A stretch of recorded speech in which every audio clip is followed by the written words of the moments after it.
Hi, this is Dan Collins, editor-in-chief of Futures Magazine for Traders Exclusive, coming to you from CME Group, the old financial floor of the Chicago Board of Trade. We've had a lot of controversy this week since 60 Minutes episode on Sunday and the release of Michael Lewis's newest book, Flash Boys, which kind of attacks the concept of high-frequency trading. It's kind of interesting because it's a real loose term. No one knows exactly how to define high-frequency trading, but it's been around for decades. Many years ago, 15, 20 years ago, when I worked right behind where we're shooting from on the financial floor of the Board of Trade, there were every FCM wanted to get as close to the floor as possible. If they had a desk closer to the main brokers on the Treasury pit, it was thought to be an advantage.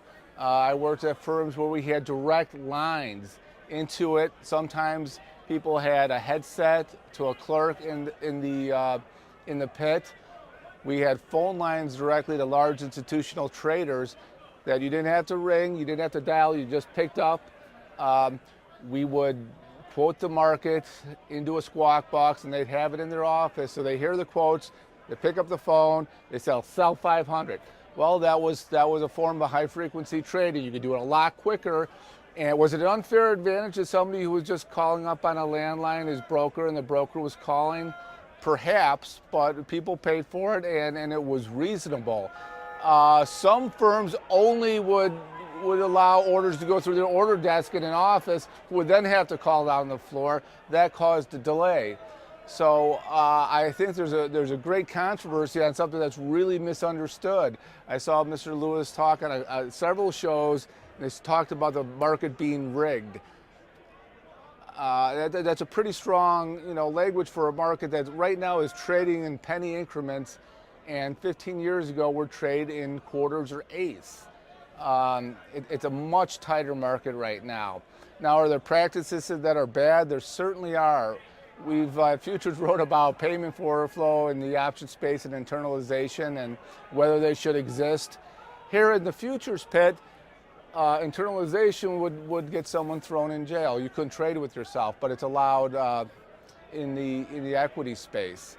There's things that are part of high frequency trading that should be looked at. Spoofing, where some algorithms kind of throw in trades for a microsecond to try and get people to relax and pull them.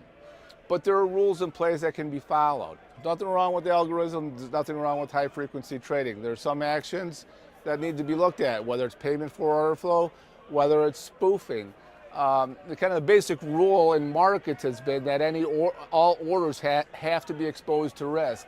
So if there's a way that someone's putting in orders and taking them out without them really being exposed to risk to try and find out what's out there in terms of stops or other markets, then those practices should be looked at. But kind of the blanket condemnation of something called high frequency trading, which has always been around.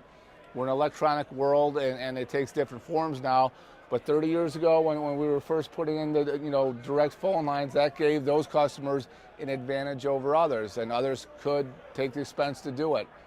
We don't want to put too many rules. It should be simple rules. All orders need to be exposed to risk. If someone's doing something that would change that, then those particular problems in the market should be addressed. This has been Dan Collins, editor-in-chief of Futures Magazine for Traders Exclusive. Have a great day.